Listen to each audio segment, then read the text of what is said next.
Well, boys, looks like you started the fun without me. You're all sick. Every last one of you. We're going to need a bigger gun. What's the matter? You scared of things that go boom, boom?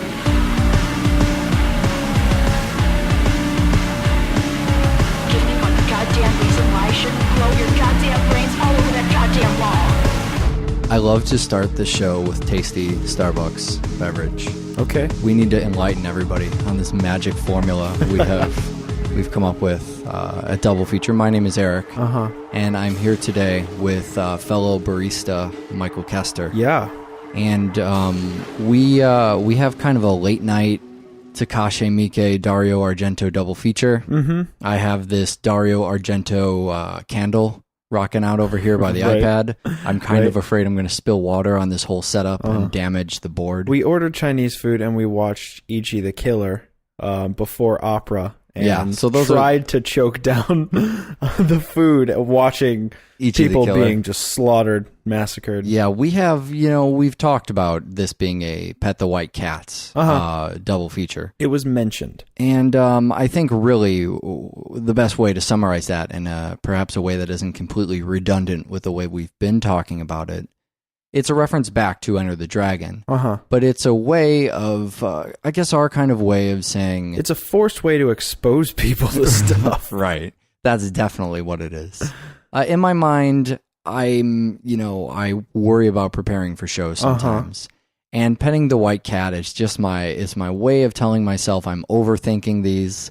Sit down and they're just movies. Just watch the movies, talk about the movies. They're not going to be as inaccessible as one might fear. Yeah. Although we got some Japanese shit here. Yeah, we do. And let me tell you, if our Rocky conversations, our Rocky plus Asia conversations have taught the listenership anything, actually, I think I'm getting a little bit better with the Asian stuff. Yeah. I was going to make fun of myself for not getting it at all, but maybe I'm getting a little bit better. Yeah, I definitely don't think you seem to have any problem with it. Turns out if you don't understand something, a little bit more exposure may perhaps... make that a little bit better for you. The best way to do it. Except in the case of Dario Argento, where it seems like the more exposure you get, the less sense it starts to make. The less sense he makes as a man. Dario Argento, the idea.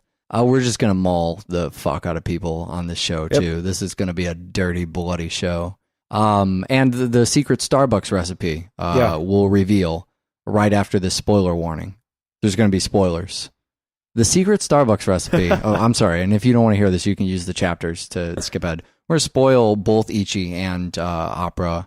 And I mean, heavy spoilers. Oh, yeah. Especially, the Argento things, they're all stupid fucking mysteries. You always know there's some dumb mystery that no one cares about. Right. Buried inside an incredible horror film with psychic animals. So you have shown me these amazing...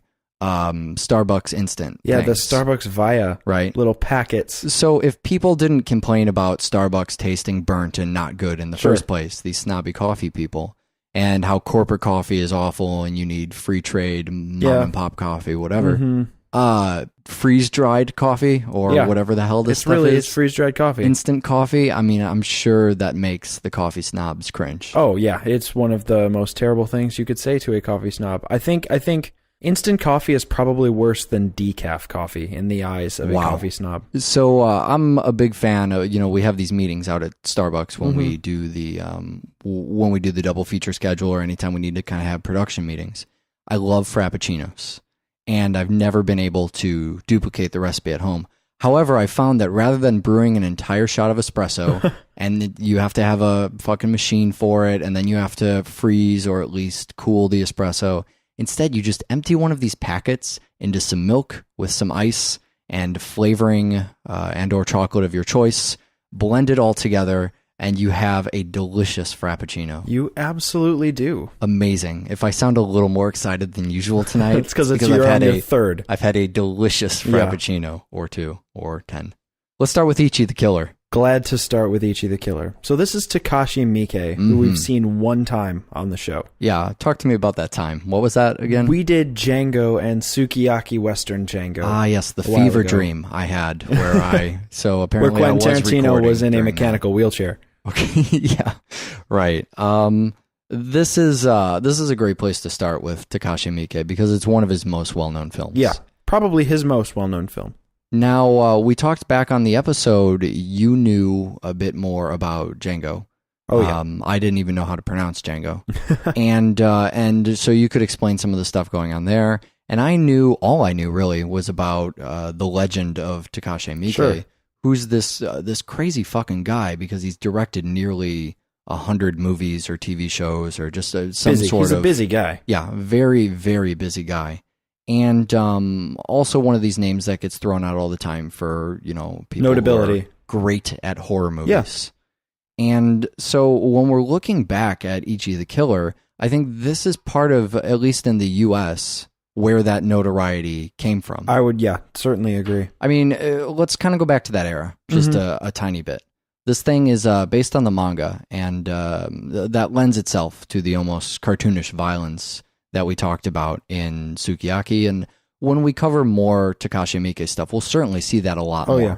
This is a little bit more in line with the Hostel sort of stuff. Sure. Maybe even some of our Splat Pack sort of stuff. For sure. We're talking about Ichi the Killers back from 2001, and then Hostel is what, 2005, something like that? Yeah, 2005, I believe. So he's making this movie. This is coming out before the Splat Pack stuff we always talk about. I mean, this is really the very beginnings of the Splat Pack was Cabin Fever, Dog Soldiers, the more independent stuff. Sure, before anybody recognized that they were filmmakers, right, and not random one-offs. Yeah, exactly. Before the term was ever coined, before these directors probably even knew who each other were, and before there was a series of films. You look at cinema in Japan, especially horror, and they are at the point that this movie we're talking about today was made. They're several years deep into the ghost stories. The stuff we talk about, Ringu and Ju-on, right? Uzumaki, Tale of Two Sisters, that kind of stuff. Yeah. I think that's what the Dark Water, the name of that movie is. Exactly. All of that stuff. A lot of it that got brought over here, several years later. So Ichi the Killer is coming out, and I can't really say a lot about the Japanese horror market. Right. So I don't know. I mean, I can tell you that's where old school American horror and the Splat Pack kind of come from. Yeah. Is, I guess, a realization and a reaction to Japanese horror films. Yeah. The tendency towards the ghost story remakes and the lack of originality, and then I guess in that order, also a tendency towards PG-13 stuff. Yeah. And some of those went hand in hand and some didn't.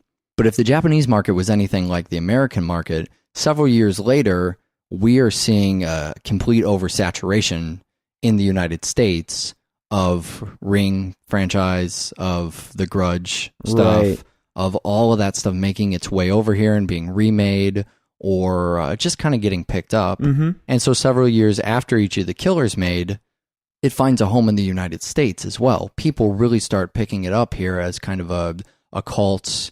Hey, I know you like horror. Have you seen Ichi the Killer? Do you know about Ichi the Killer? Right. I mean, I'm sure this thing was on your radar a fucking decade ago as people kind of just talking about it. I knew what this was, and I didn't know anything about horror before we started this show. Right. You just see it around. It's one of those things people recommend all the time. Sure. It had a very big following. Yeah. But the one thing that I really didn't realize is that the guy on the cover of the Ichi the Killer DVD or Ichi the Killer poster is in fact not Ichi the Killer. No, not Ichi the Killer at all. No, it's Kakihara, who is actually a really popular actor in Japan and was in a film in the United States not too long ago, I guess, months ago or whatever. About the God of Thunder. Thor, right? I guess he had a small part in that. Yeah. Ichi is instead one of the other characters. Sure. It kind of reminds me of the Tu Wong Fu sort of idea of the person's name being in the name I can't even remember off the top of my head. That's a really long title. Cut me a little slack here. Or Priscilla, Queen of the Desert. Is Priscilla not actually in Priscilla, Queen of the Desert? Priscilla is a Winnebago. Wow. So you expect to see that character. You expect that to be your titular role. And in fact, it's a Winnebago instead. That's okay. What I wasn't expecting is for this movie to really deserve the notoriety that there is a reason that people go, have you seen this movie? It's kind of fucked up. Yeah. I think that it was doing a lot of stuff, and that's my point in calling back to those years. we weren't really getting any of that in the United States. It wasn't easy to find that. I mean, I guess Cabin Fever's doing it around that time, but there wasn't a collection of directors who decided this was a great idea. Right. You have your come title card right in the beginning of the movie. That's a shocker. Didn't see that coming. Even 10 years later, Did not see that coming. Oh Jesus! And then the blowjob Foley as well. Yeah, which is kind of hot. Something a little weird about the sound of that being so goddamn loud. Mm-hmm. Blowjob dubbing though, totally okay, right? Sure. It's nothing like the spaghetti westerns we've talked about. You know, it's weird watching that scene, though, and thinking, now after we've had this discussion about Sex and Fury only a couple weeks back, thinking we're not going to see any dick in this movie. Right. And Takashi Miike is still trying to push the envelope, push some people's buttons. We have cum splats going all over the place. Blowjobs, there's threats of cutting off genitalia. Right. Especially the blowjob scene. I'm kind of thinking, all right, what's this movie, going to show? And then being aware that, well, in Japan, you can't show that. But they do mention the porn racket, which I didn't pick up on the last time I watched this movie, but maybe because we just so recently talked about Sex and Fury. I think the porn racket these guys are talking about might be the uncensored underground that we were discussing on Sex and Fury. Yeah, it kind of seems like they're redubbing other countries' pornography. Right, that could be it. Which would explain why there is no censorship of genitalia, I would imagine. But, I mean, it makes a lot of sense. I would never be able to watch a porno in another language. Sure, you need dubbing for that. I think it's just mostly sounds, isn't it? I would just be, if you there don't were really, talking. Do you have I can't remember ever seeing a subtitle in pornography. That would be silly. Let's talk about violence. I would love to talk about violence. I've never quite seen violence in the same way as in Ichi the Killer. That's a really delicate way of putting that. I give you a lot of credit. Well, I'm not sure I want to say something crazy bold like the most violent movie ever. No, it's certainly not that. It's not that. I think it's just the most... I don't even know if I want to say the most unusual violence ever. It's certainly bold violence, but it's also ambitiously... It's ambitious. It's an ambitious, violent thing. Because there's a lot of really violent things that I feel like are kind of made less violent by the way that they put them in the film. I'm talking about the CG, to be completely honest. Oh, right. The CG detracts from the amount of violence in the film. There is, and I really have no need to rag on the CG. No, not at all. However, there's one shot in particular that needs to be mentioned on Double Feature because it may in fact be a contender for worst CG of all time. And for as much as this movie does brilliantly, and really, let's be honest here, I'm glad that the CG in this particular scene is this bad because it makes it memorable. Yeah, there is a static frame of an individual being split in half.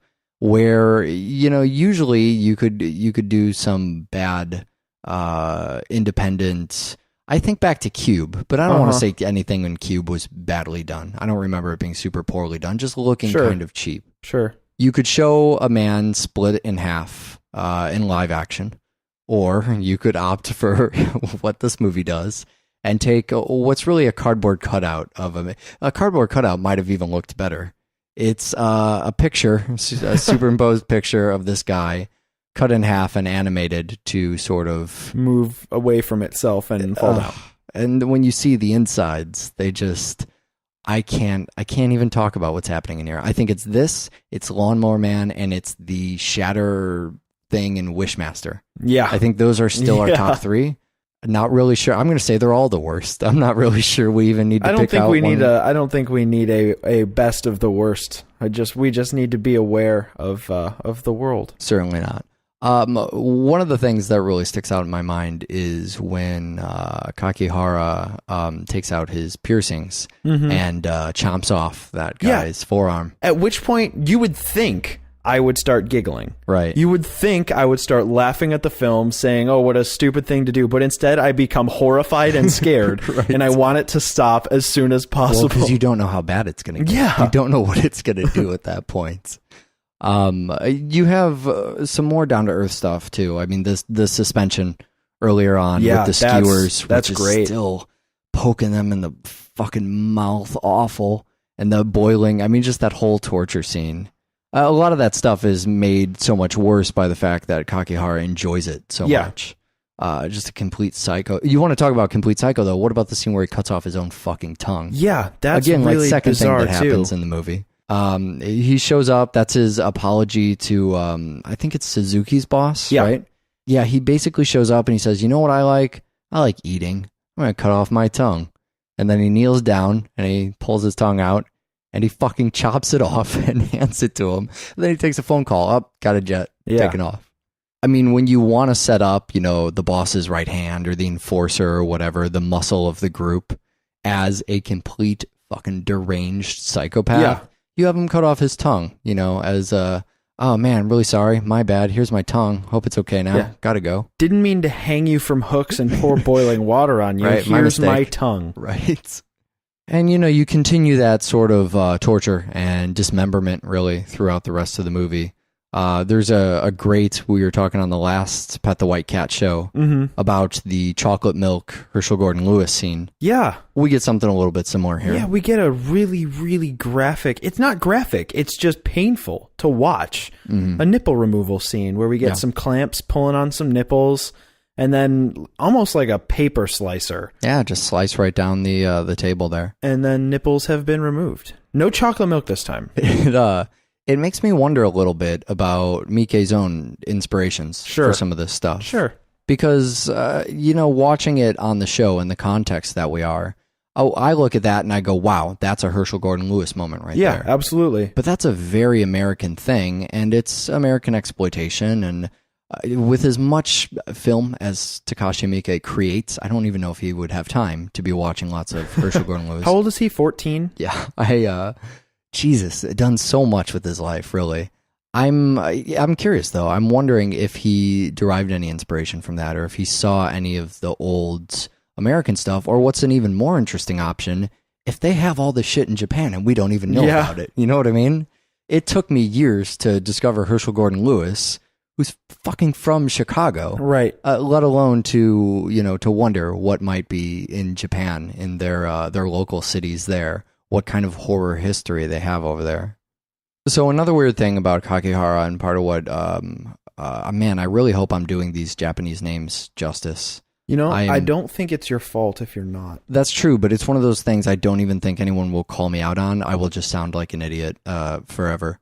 My pronunciation, I don't think, is getting any better. Maybe my knowledge of Japanese cinema, pronunciation, not going to happen. It's not an easy language. Far above me. Thank you. It's not an easy language. I'm not learning it, though. I'm just trying to correctly read it out of a subtitle.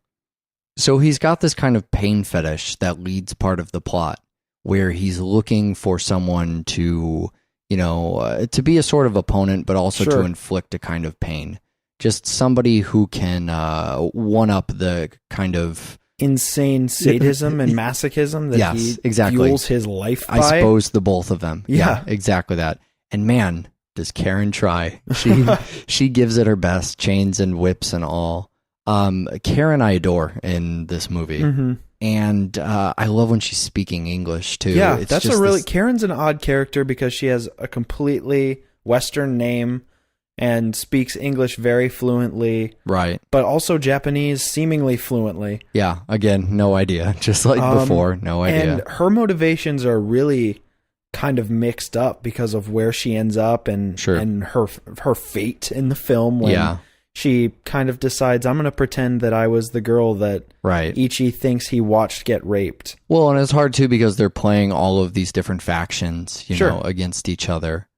But she has this almost, I don't want to say Valley Girl kind of persona, but in the beginning where he has no tongue and they're just kind of wandering down the alley and she's spewing out all of this just wonderful American stuff, the beautiful English language. Maybe it's just because I had time to stop reading and eat my Chinese food, but I love it. I love it every time I hear it. I love Karen. However, she ends up with her throat slit like all the rest. And spraying everywhere. It really, I mean, come on. Herschel Gordon Lewis, tiny bit. Could definitely see a lot of it. It's going all over the place. It's just buckets of it, really. CG buckets, physical buckets. Buckets of blood. Spraying everywhere.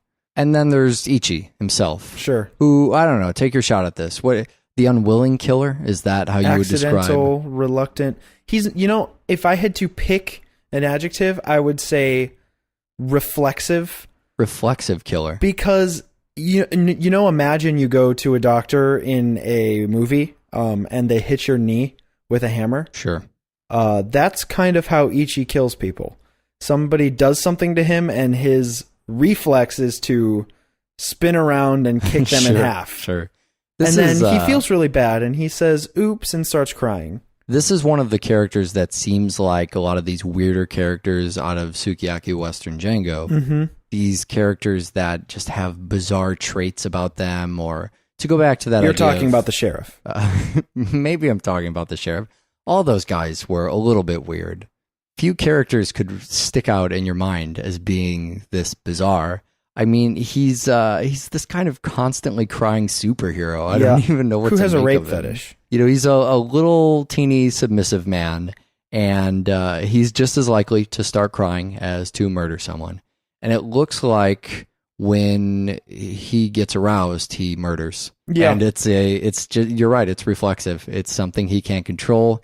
He was sort of brainwashed by a lie thing, something. Mad dog. Killed his parents. Unleashed. Brainwashed. Likes rape. Number 1 in Japan.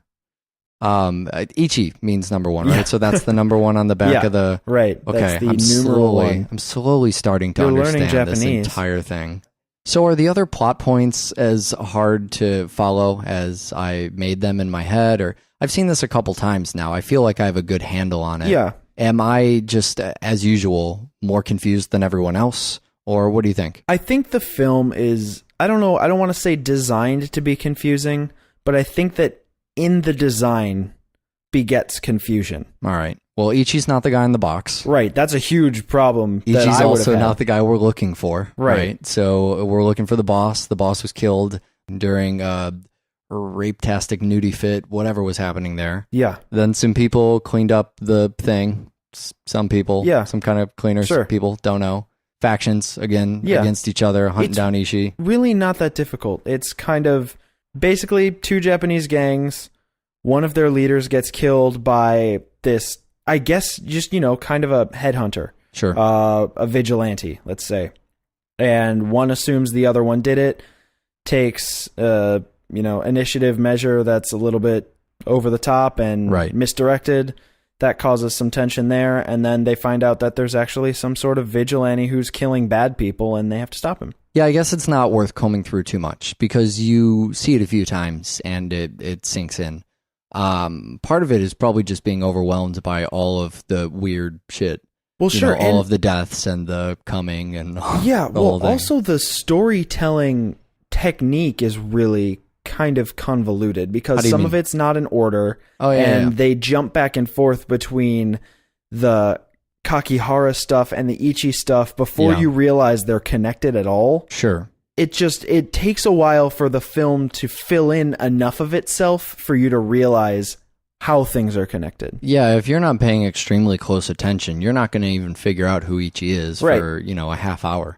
But I think by the time you get to the end, you have sort of an idea of what's going on. The end is the only thing that really leaves some open ambiguity. Mm-hmm. The only thing that maybe could cause some legitimate confusion. Sure. I mean, Ichi won't fight, right? So he's too busy. Ichi's been shot by his long-lost brother. Okay, sure, why not? And since he's crying like a baby. Yeah, exactly. Since he's not a fighter, he's not a warrior, he's not a killing machine, he is sad and hurt, and he wants to go home. Laying in a pool of his own cum. Tears. Laying in a pool of his own tears. And a young child goes over and starts kicking him. Right. At which point Kakihara realizes that the opponent that he has been seeking painstakingly will not stand and fight him, and he has to take measures into his own ears. It's bad enough. The sharp, pointy things, they go into the ears. They CG their way in that kind of David Fincher panic room thing, going through the eardrums, piercing the fucking whatever the fuck is in. Oh God! And it's making you squeamish or shouting at your television. It goes through. It pierces his eardrums until everything you're hearing is completely distorted. Which, for me, and I don't know if it's a weird audio engineering thing, I don't really feel it until the audio gets fucked up. Yeah, agreed. And then I have this sort of, You're ruining your ears feeling. I have a very internal panic, Yep. a very real, oh my God, what did I just do to myself? exactly. I've been stabbed in the ears. Yep. And then it goes out. And by the time it goes out, I feel better. But you get this idea of Sure. what's happened. And so you get a blue hallucination, maybe from brain damage, right? Likely. Kakihara's got to at least fantasize about what it would have been like to have a worthy opponent. And then, I don't know, leap down a stairwell. He has a really good time falling, and then A really good time falling. splats on the ground, bleeds out of his head, and the muscly handler of Ichi Right. brushes his hair aside to realize Ichi didn't stab him at all. Right. And then later kills himself. Then hangs Right. himself. I assume because he has no control over Ichi. Yeah. He can no longer sick him on people. Ichi is just far too busy crying, and it's just a lot of people with fetishes, Yeah. right? I mean, the whole movie is full Sure. of people with fetishes who, when they can't achieve their fetishes, Kill a lot of things. they can't basically kill themselves. At least the little boy is still alive. Opera is a Dario Argento film. Yeah. Dario Argento could be, if we're just briefly to make this transition as smooth as possible, could be said to have a psychic animal fetish. So we talked about the psychic animals pretty much on every show. Sure. And I really would like to overlook that as, hey, checked it off, it's covered, everybody gets Argento and psychic animals. Right. Here's the problem, Michael. It gets funnier and funnier does. with every film. I just can't not talk about it. Yeah. How do you not? All right, so we're dealing with Opera, which is a little bit later Argento. This is after the Goblin split we talked about in Phenomena. So Phenomena had a lot of the metal stuff. When we covered Deep Red, that was actually a great place to start. That was, 1975. It was one of the first ones. We're all the way in 87 now. And then in 98, we also had Phantom of the Opera, which is, Argento's Phantom of the Opera. Another opera movie. So we have Opera, Phantom of the Opera. And then the very same year that Opera comes out, another movie we covered comes out, Stage Fright, Delirium or Aquarius or whatever, by his cohort, Suavi. Just a lot of the same stage phantom-y thing going on there. Maybe an obsession, another obsession. Maybe let's call it an interest. Sure. A fascination. That's okay with me. You know what? Argento could put every fucking movie on the stage with a dumb mystery behind it, and I would suck it up. Here's the weird thing about this movie.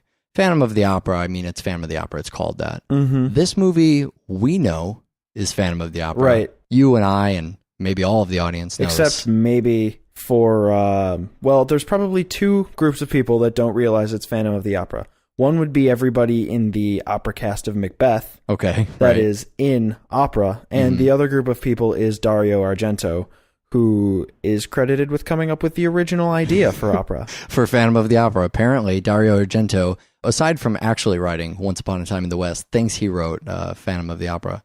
I'm giving him a hard time. He thinks it's Macbeth that he wrote, not Phantom of the Opera. So that's why everybody in this film is thrown off, because they feel like they're in the wrong performance. Well, and also, it's a wonderful scapegoat, because there's this thing in theater and in opera where Macbeth has a curse. It carries a curse. Playhouses that put on Macbeth have problems. Sandbags will fall mysteriously. It's disturbing how many people actually believe this, too. This is one of those things where... that is total bullshit. Oh, absolutely. It crosses over into people take real precautions for this. Right. It's suddenly you are going out of your way to avoid the Macbeth curse. You just want to shake the sense into someone. But it's a wonderful device for everybody to not panic when the weird starts to happen. Yeah, that's just the curse of Macbeth. Yeah, that Macbeth happens. curse, we kind of figured a few of these into the schedule, so don't panic. That's the intermission, right? Yeah. Some lights fall and everybody pretends it didn't happen. The show must go on. So we don't have any Goblin, but we do have some Brian Eno. Brian which is Eno. a little weird. Brian Eno did the score for Dune, David Lynch's Dune. He did The Lovely Bones, too, and Trainspotting. He's done, 10 or 15 scores, something like that, to my knowledge, at least. He's known for doing ambient music. Yeah. Worked with a lot of people. I think Phil Collins and Genesis. He worked with David Bowie, actually. He co-wrote the song, really popular Bowie song, I'm Afraid of Americans. Right, but it wasn't called that. I think it was called I'm Afraid of the Animals when it first came out. Something like that, I believe. Which makes way more sense, especially in this film. Well, the early version of it was for the Showgirl soundtrack. Uh-huh. I don't know if that's what it was for. That's just where it came out. But they retooled that a bit. It was on the... Earthling record. Earthling, that's what it was. Mm-hmm. The Trent Reznor record. The Trent Reznor, David Bowie joint. Yeah, so Trent Reznor's all over I'm Afraid of Americans too. He's in the music video and whatnot. But that's Brian Eno showing up here. Huh. So you get some Brian Eno, you get some metal music just like Phenomena, and you get a little opera music too. The soothing opera sounds. I will now play soothing opera sounds. Talking robot stereo cassettes.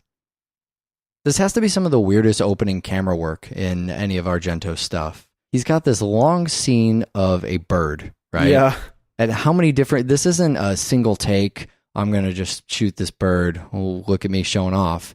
This is even worse. He's got about 300 different angles of this bird. We rotate around the bird, what's hanging out in the bird's mouth, look at its eyeball, look at the reflection in his eyeball. Really get to know the bird and wonder what it's thinking. Yeah, wonder why it's in this fucking movie. But that's followed by something that's really even cooler. It's a point of view shot of our diva leaving the set. Yeah. I guess she's leaving backwards, right? Yeah, she walks up, she throws her shoe at the bird. Sure. Why wouldn't you throw your shoe at the bird? And then she gets her shoe given back to her and then walks off stage. Yeah, it's not following her out, though.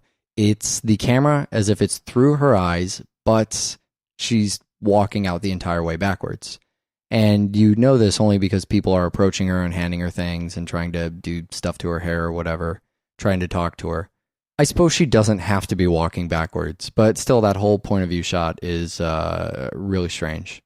And then she gets hit by a car, because that happens. Which leaves the opening for Betty, who is the gorgeous understudy that replaces her. Betty is one of those final girls that I can't explain my overwhelming love for. She's a survivor girl. I think it's probably the tiny white panties. That's maybe what wins me over. I think that's probably more to do with the 80s than the survivor girl, but you think so? Certainly do not disagree with the tiny white panties. I remember 80s being large Cher underwear. Is that like Cher workout? You know what I mean? Leotards and that's not underwear. That's a leotard. Well, I just don't remember anything sexy about the 80s. I never had sex in the 80s. Well, there's just the problem right there. I thought the problem was that there was a killer loose in the opera house who was forcing the understudy to watch the abhorrent metal murders of her close friends. So this is what the movie is actually amazing for. Beyond Betty, who is cool and whatever, and that kind of your love has just completely deteriorated when confronted with the kills from opera. Well, so here's this weird thing, right, where I'm into Betty, but then there's the kills, which shouldn't be sexy, but are sexy, and I want to blame that on Betty. Right. But I think it's more just that they're awesome. Yeah, I fully agree. So suddenly Betty, who is wearing some kind of khaki pants up to her belly button, not flattering at all thing, is tied up with pins in her eyeballs, and it's just the hottest thing ever. Yep. And she's being forced to watch these really graphic, the graphic and maybe unexpected. Yeah, I mean, if we want to, I know that with the last Pet the White Cat movie was where we really brought up Herschel Gordon Lewis. But if there were a moment where you felt Herschel Gordon Lewis coming out of Dario Argento, it's probably when he's cutting open the chest cavity of the girl, just because. I mean, there is a reason, but in all honesty, there's no reason. You have to get out one of those Argento necklace clue things that the arbitrary clues. Tells you something about what's going on. Snooze clues. So she's erotically tied up, and then there's tiny needle patches under her eyes, which we're supposed to believe if she closes her eyes, I don't know, stabs her or something. Yeah, and then she'll die. Everybody totally buys it. And we get these great macro shots from behind the needles, kind of looking out, can't see anything but the fucking daggers that are going to get you in the eyeballs. And then also shots from the side. So the same, Argento's love of that macro stuff that we talked about in Deep Red with all the toys, those really cool scenes. Now we have it right up against the eyeballs, just trying to make the audience feel uncomfortable. And I love that first kill, the unexpected boyfriend throat stab. Yeah. Just all of a sudden, there he is. Oh, dagger in his throat. Yep. Oh, hey, look at the dagger going in the mouth. Get it between the teeth. I mean, everybody is just, and the metal, the fucking ridiculous, no escape shadows from the wilderness orchestra metal. Love it. So yeah, there's some gold or something, Argento clues, whatever. And then there's the kill with the scissors. Yeah. Which is even worse. Maybe not. It could be it's worse. Even worse. Let's call it even worse and just say they get better and better. Yeah, well, I definitely think that it's certainly longer. Yeah, right. More drawn out. More unnecessary, perhaps. A little bit more relentless. Just cutting bodies open. Yeah, I mean, it keeps going, and you just want it to stop, and you're wondering what's happening, and then when you find out, you wish you didn't know. Right. But it all kind of leads to this third kill. Hey there, what's in that peephole there? What's going on in there? Bullet Bill. All right, you would say if we can debate first kill, second kill better. Who fucking cares? Yep. This peephole thing going on here. Oh my god. You're at the door. Yep. And you're thinking, peephole. What's going on in here? Reminds me of Sleepaway Camp. Yeah. Right? Yeah. That fifth Sleepaway Camp. Oh, hey, what's down there? Oh, it looks like a sharp stick. Are you sure it's a sharp stick? Yeah, it's a sharp stick. Oh, let me check again. And so we're trying to figure out, I mean, this is a legitimate concern, though. We see the gun waving around, and we're thinking, uh-oh. But we do want to know, is this guy the cop? Is he coming here? Does he have ID? I don't for a minute believe not it's at the all. Cop. No. No, because it's about time for some... You can almost hear the metal queuing up in the background. It's about time for killing again. I guess even though you don't get it with this particular kill.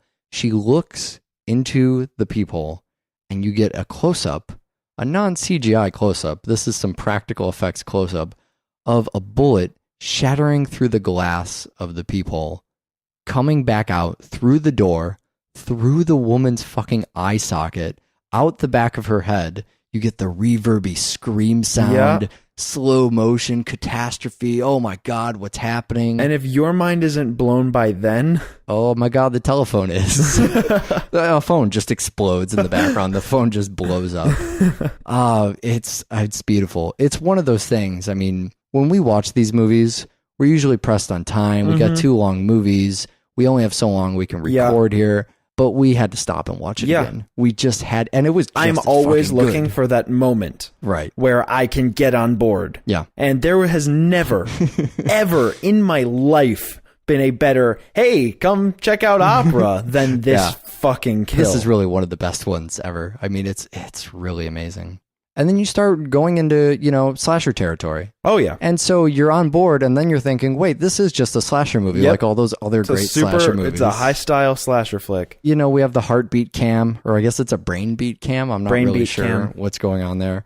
We're running away. We have the opera slasher chase thing, the red curtains that freak you the oh, my fuck God. out. You just don't, you're scared of what's behind that red curtain. Every time the camera hit him, I didn't know what was going to happen. And it turns out in the end, you are once again fooled by the murderer. Not that it makes any fucking difference. Fooled again. Who cares? Foiled again. Who cares about the murderer? Talk to me about this plan they have to catch the killer. Okay, so this is possibly the worst plan ever devised. And that also has the ever best part worked of the out. film.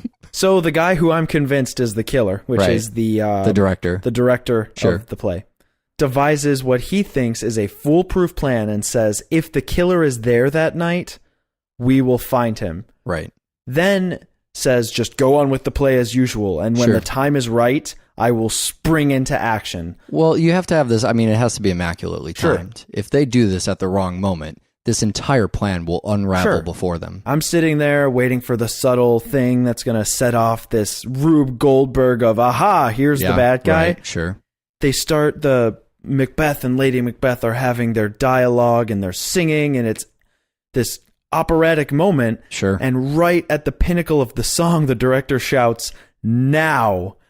And a giant cage filled with ravens comes flying through the back of the stage. Yeah, it bursts through the stage. With a little leprechaunish janitor man inside of it. Sure. It lands on the stage.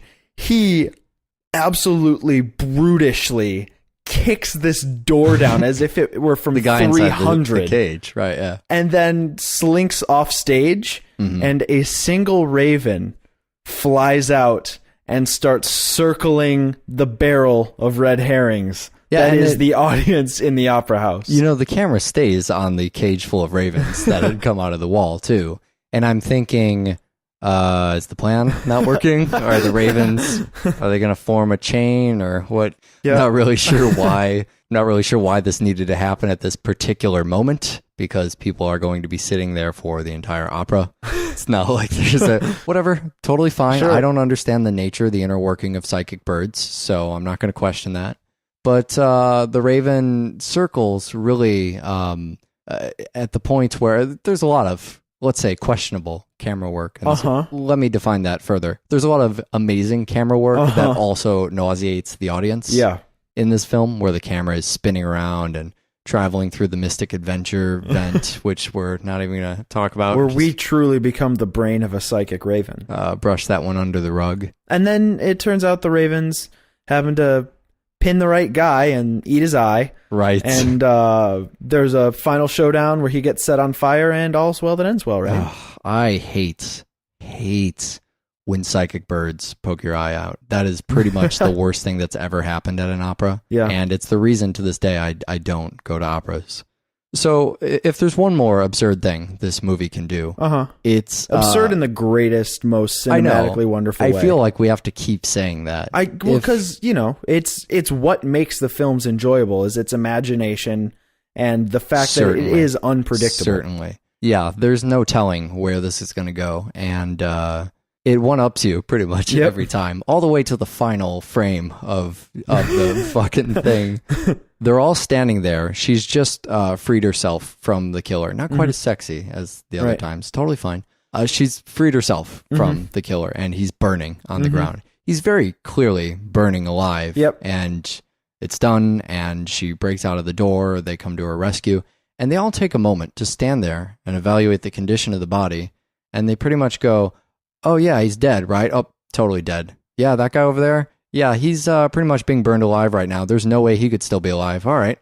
And they take off, really only for him to reappear. Sure. They didn't need to all stand around saying he is so dead. It's perfect slasher fashion. Yeah. It's the moment where the killer has died, but the killer has to die 3 times. Yeah. And then you've already gotten the eye eaten out, dead once, set on fire, dead twice, arrested and brought to justice, dead 3 times. So you're waiting for what crazy moment is this movie going to end on, because it really could end anywhere. And it gives you 2 sort of credit fake outs. Yeah. They're sort of walking away, and then there's kind of a shot where it pans off softly. Yeah, where she says, you know what? I am like my mother, and I wanted you to kill everybody. Let's run off together. And then the camera positions itself in such a way where it could sit there for a couple minutes while credits scroll across the screen. But it can't end there. There's a little bit of a turn, and you get the resolution at the end.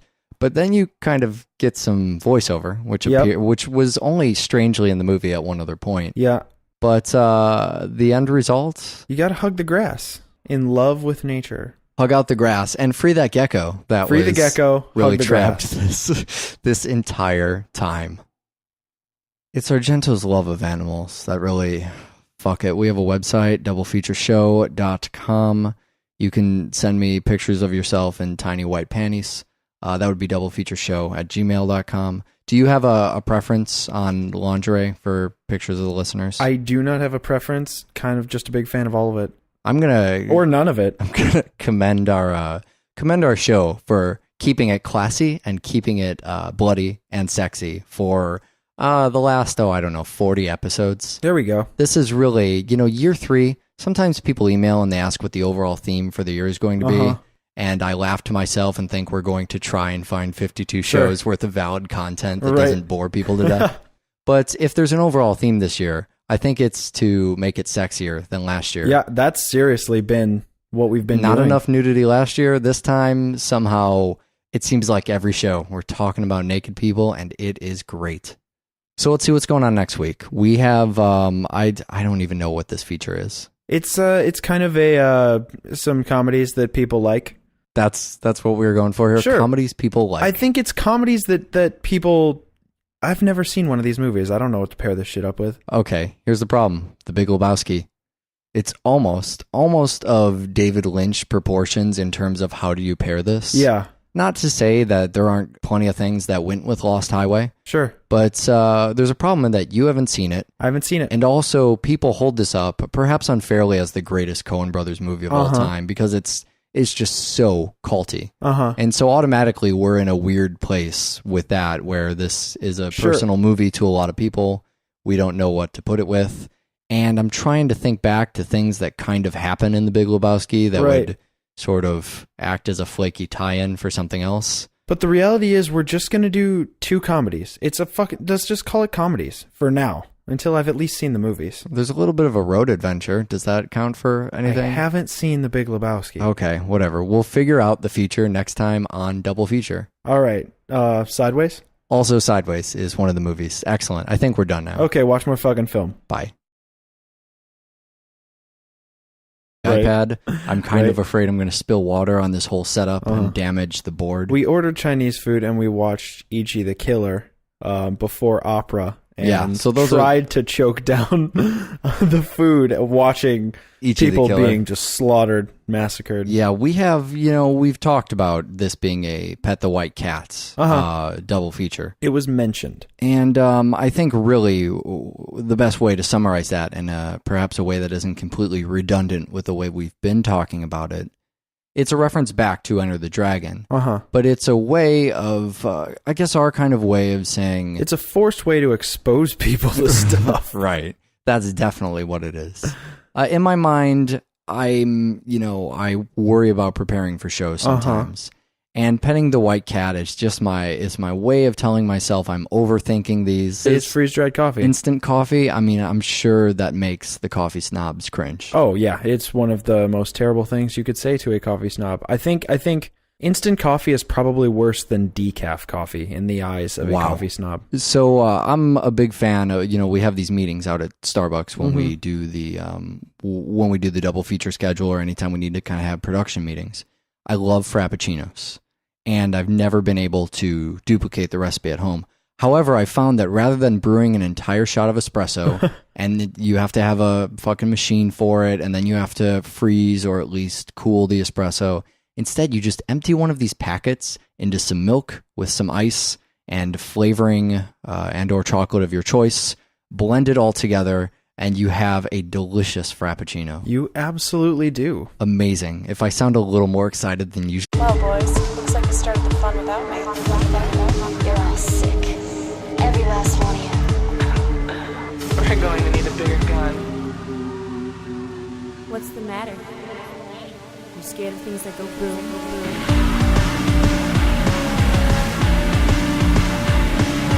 Give me one goddamn reason why I shouldn't blow your goddamn brains all over that goddamn wall. I love to start the show with tasty Starbucks beverage.